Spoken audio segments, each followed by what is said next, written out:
और ब्रेक के बाद आप सभी का एक बार फिर से स्वागत है। चलिए खबरों में आगे बढ़ेंगे इस वक्त की बड़ी खबर के साथ में, जो कि भोपाल से सामने आ रही है। आपको बताते चलें कि सौरभ शर्मा लोकायुक्त ऑफिस पहुंचा है।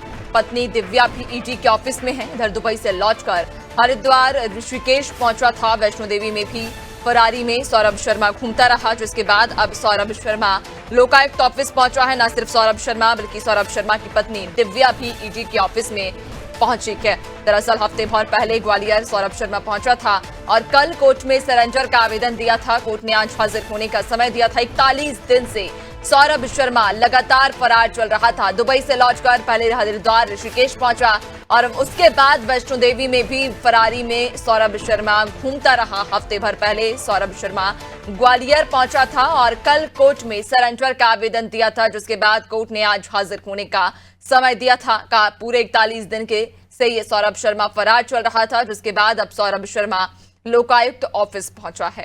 तो आपको बताते चलें कि कुल 41 दिनों से फरारी पर ये सौरभ शर्मा चल रहा था, जिसके बाद अब आखिरकार सौरभ शर्मा लोकायुक्त ऑफिस पहुंचा है। दरअसल कल सौरभ शर्मा ने कोर्ट में सरेंडर का आवेदन दिया था, जिसके बाद कोर्ट ने आज सौरभ शर्मा को समय दिया था हाजिर होने के लिए और अब सौरभ शर्मा लोकायुक्त ऑफिस पहुंचा है। न सिर्फ सौरभ शर्मा बल्कि सौरभ शर्मा की पत्नी दिव्या भी ईडी के ऑफिस में मौजूद है, ईडी के ऑफिस पहुंची है। दरअसल बहुचर्चित यह मामला रहा सौरभ शर्मा का, जिसमें करोड़ों रुपए कैश और कई महत्वपूर्ण दस्तावेज भी ईडी को प्राप्त हुए थे, जिसके बाद से ही सौरभ शर्मा की जो है वो तलाश की जा रही थी। फरार चूंकि सौरभ शर्मा बीते कई दिनों से चल रहा था, जिसकी तलाश की जा रही थी। लुकआउट नोटिस भी जारी किया गया था और अब आखिरकार सौरभ शर्मा ने कोर्ट में जाकर सरेंडर का आवेदन दिया था कल, जिसके बाद कोर्ट ने आज सौरभ शर्मा को हाजिर होने का समय दिया था और सौरभ शर्मा अब लोकायुक्त ऑफिस पहुंचा है और सौरभ शर्मा के साथ सौरभ की पत्नी दिव्या भी ईडी के ऑफिस में पहुंची है। दरअसल दुबई से लौटकर सौरभ शर्मा पहले हरिद्वार और ऋषिकेश पहुंचा और उसके बाद फिर वैष्णो देवी में भी सौरभ शर्मा फरारी काटता रहा, फरारी में घूमता रहा। इधर हफ्ते भर पहले सौरभ शर्मा ग्वालियर पहुंचा था, जिसके बाद कल सौरभ शर्मा ने कोर्ट में सरेंडर करने का आवेदन दिया था और कोर्ट ने आज सौरभ शर्मा को हाजिर होने का समय दिया था, जिसके बाद सौरभ शर्मा लोकायुक्त ऑफिस पहुंचा। न सिर्फ सौरभ शर्मा बल्कि उसकी पत्नी दिव्या भी ईडी के ऑफिस पहुंची है।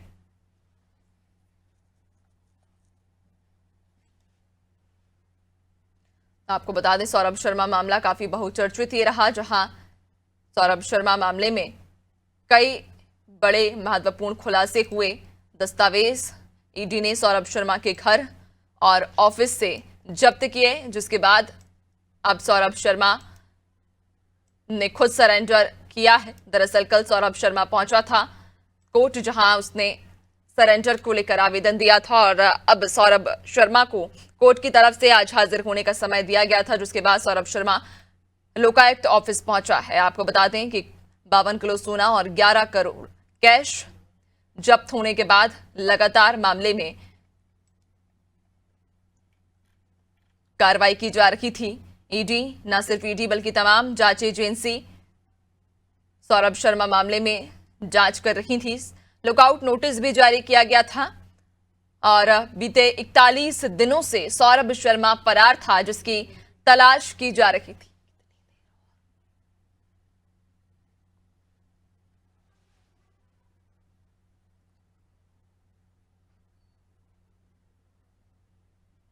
आपको बता दें कि बीते 41 दिनों से सौरभ शर्मा फरार चल रहा था, जिसकी तलाश की जा रही थी। लुकआउट नोटिस भी जारी किया गया था और उसके बाद अब आखिरकार सौरभ शर्मा ने खुद कोर्ट में पहुंचकर सरेंडर करने के लिए आवेदन दिया था, जिसके बाद आज कोर्ट ने सौरभ शर्मा को हाजिर होने का समय दिया और अब सौरभ शर्मा लोकायुक्त ऑफिस पहुंचा है।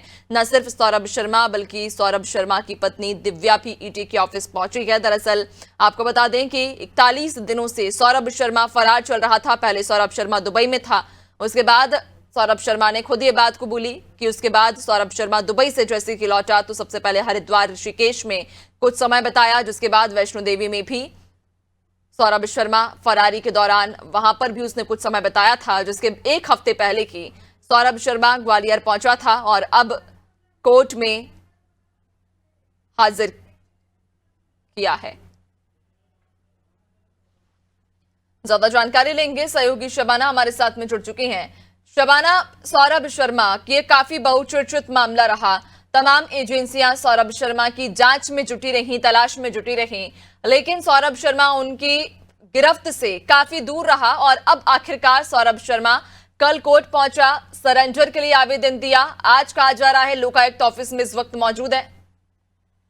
देखिए, बिल्कुल मैं आपको बताना चाहूंगी कि राजधानी के जिला कोर्ट में इस वक्त मैं मौजूद शर्मा को जो बताया जा रहा है कि गिरफ्तार कर लिया, लोकायुक्त की टीम ने यही कोर्ट के बाहर से गिरफ्तार कर लिया। 41 दिन बाद जो है लगातार जो उसकी तलाश की जा रही थी, लेकिन कहीं ना कहीं आप देखेंगे आयकर की टीम, ईडी की टीम, लोकायुक्त की टीम कहीं ना कहीं यहाँ पर फेल साबित हुई है।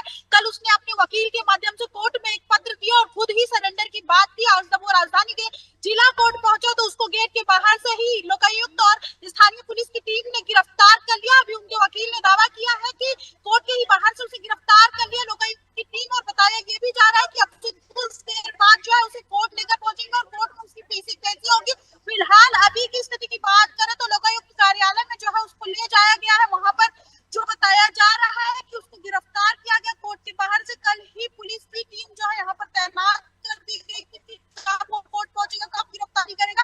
ऐसे में लोकायुक्त की टीम ने जो है उसे कोर्ट के बाहर से गिरफ्तार कर लिया और अभी उनको वकील ने दावा किया है कि उनको कोर्ट के बाहर से गिरफ्तार कर लिया। उन्होंने पत्र लिखकर जो है जज से मांग की थी कि वो सरेंडर करेंगे और सब कुछ जितनी भी कहानी है वो बताएंगे। लेकिन देखेंगे अब आप इस हाई प्रोफाइल मामले में आखिरकार जो है वो लोकायुक्त की दबिश में आ चुका है, क्या कुछ खुलासे होते हैं, यह देखने वाली बात होगी।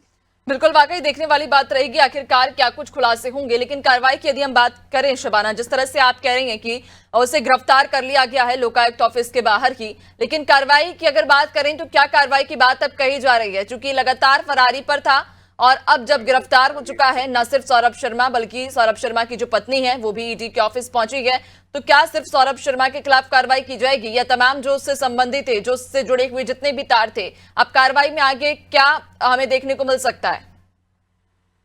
देखिए, अभी हम अनादि टीवी की टीम ने उनके वकील से बात की, जिसमें साफ तौर पर उन्होंने कहा है कि सौरभ शर्मा की जान को खतरा है और उनको सुरक्षा देने की मांग की है। उनके वकील जो है जिला कोर्ट में इस वक्त मौजूद और मीडिया से चर्चा करते हुए नजर आ रहे हैं, मांग कर रहे हैं कि सौरभ शर्मा को सुरक्षा दी जाए। वो खुद यहाँ पर सरेंडर करने पहुंचे थे, उनकी पत्नी भी उनके साथ है, लेकिन लोकायुक्त की टीम और स्थानीय पुलिस की टीम ने उन्हें कोर्ट के बाहर से ही गिरफ्तार कर लिया। क्या कुछ बयान दर्ज किए जाएंगे देखने वाली बात होगी, लेकिन उससे पहले उनकी सुरक्षा की मांग यहाँ पर की जाएगी। आप देखेंगे इतने हाई प्रोफाइल मामले में जहाँ पे करोड़ों की संपत्ति एक परिवहन विभाग के पूर्व आरक्षक जो कि बीआरएस ले चुका था उसके घर में मिली थी। ऐसे में कई तरीके के सवाल खड़े हो रहे थे, जवाब हो रहे थे। तो अब 41 दिन बाद गिरफ्तारी तो हुई, लेकिन वो खुद मौके से पहुंचा ना कि इतनी टीम उसे गिरफ्तार कर पाई। जब वो कोर्ट पहुंचा तो कोर्ट के बाहर से उसे गिरफ्तार किया गया। उनके वकील का दावा है कि उनको सुरक्षा दी जाए, वरना कभी भी जो है वो इस मामले में जो है उनको जान का खतरा हो सकता है।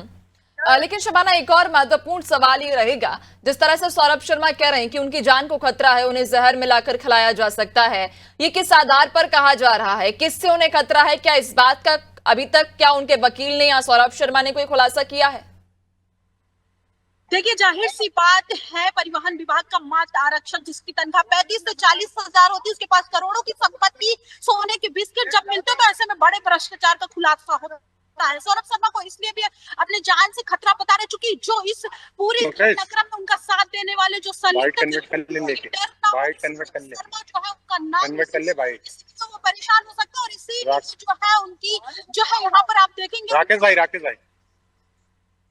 नजर आ रही कि सौरभ शर्मा को सुरक्षा दी जाए, उनके जान को खतरा। हालांकि इस पूरे मामले में जितने भी लोग संलिप्त पाए जाते, कई बार नेताओं के नाम भी चर्चा में रहे, अधिकारियों के नाम चर्चा में रहे। अब चूंकि जब सौरभ शर्मा खुद गिरफ्तार हो चुका है तो वो किन किन के नाम राज खोलता है ये देखने वाली बात होगी। हालांकि उनको इन्हीं लोगों से डर है कि कहीं वो लोग ही इस पूरे घटनाक्रम को जो है वो अंजाम देते हुए नजर आए। तो सुरक्षा की तो मांग कर रहा है, उनके वकील सुरक्षा की मांग कर रहे, कोर्ट पहुंचे थे, लेकिन लोकायुक्त की टीम ने बाहर से गिरफ्तार कर लिया। वैसे में सुरक्षा की मांग करना और जान को खतरा बताना, कहीं ना कहीं ये पूरा जो घटनाक्रम क्रिएट किया जा रहा है एक बड़ा सवाल खड़ा करता है कि इस पूरे सौरभ शर्मा जैसे लोगों को बनाने में किसका बैक सपोर्ट रहा। चूंकि एक आरक्षक मात्र इतनी संख्या में पैसे कहाँ से लाएगा, ये सवाल खड़ा होता है। उसकी जो पूरी लाइन है वो कैसे जमी, ये सवाल खड़ा होता है। तो कहीं ना कहीं अपने आप में कई सवाल है और अब राज जो है सौरभ शर्मा खुद खोलता हुआ लोकायुक्त और आईडी और ईडी के जरिए नजर आएगा। बिल्कुल शबाना, वाकई। और अब ऐसे में कहीं ना कहीं देखने वाली बात होगी कि सौरभ शर्मा मामले से जुड़े हुए तार कहां तक पहुंचते हैं, किन किन के नाम इसमें शामिल होते हैं। लेकिन ऐसे में एक और बड़ा सवाल कहीं ना कहीं खड़ा होता है कि जितना भी ये जो मामला सामने आया, ये काफी बहुचर्चित भी रहा। हमने देखा कि जिस तरह से आप भी जिक्र कर रही हैं कि 35,000 रुपए कि जो तनख्वाह कमाने वाला व्यक्ति, जिसके पास करोड़ों का सोना मिला हो, जिसके पास करोड़ों की संपत्ति हो, कहीं ना कहीं बहुत लंबे कनेक्शंस हैं। क्या सौरभ शर्मा के जो कनेक्शंस हैं वो किसी नेता या किसी दल के साथ भी जुड़े हुए हैं? क्या इस प्रकार की कोई अभी खबर वकील के द्वारा या सौरभ शर्मा के द्वारा अभी किसी का भी कोई नाम लिया गया है? देखिए, जैसे ही सौरभ शर्मा मामला मध्य प्रदेश की राजनीति गलियारों में चर्चा का विषय बना, आप देखेंगे एक तरफ सरकार के जो लोग हैं वो सफाई देते हुए नजर आए, दूसरी तरफ विपक्ष के कई नेता सवाल उठाते हुए नजर आए थे। कई लोगों के नाम भी चर्चा में आए। अनादि टीवी इस खबर को इसलिए पुष्टि नहीं करता क्योंकि अभी जो है सरकारी कागज, जो पूरे मामले में संलिप्त होने के कागज होते हैं, वो हमारे पास नहीं है। लेकिन आरोप प्रत्यारोप का दौर जो है वो राजनीति में जारी रहता है।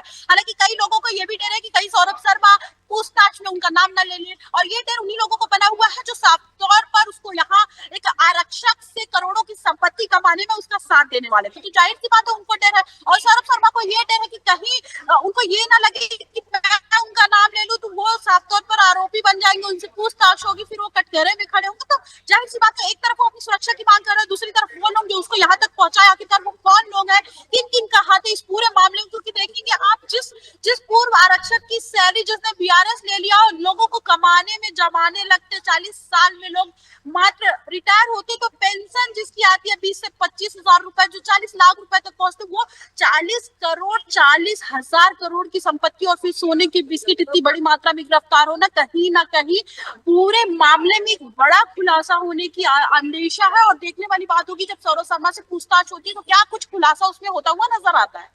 बिल्कुल, नजर बनाए रखिएगा आप। आपसे आगे और भी अपडेट्स लेंगे। फिलहाल बहुत शुक्रिया आपका। तो आपको बता दें कि सौरभ शर्मा मामले में अब आखिरकार सौरभ शर्मा ने 41 दिन से जहां सौरभ शर्मा फरार चल रहा था, और अब आखिरकार सौरभ शर्मा लोकायुक्त ऑफिस पहुंचा है सरेंडर करने के लिए। सौरभ शर्मा के साथ उनकी पत्नी दीप्ति भी मौजूद है।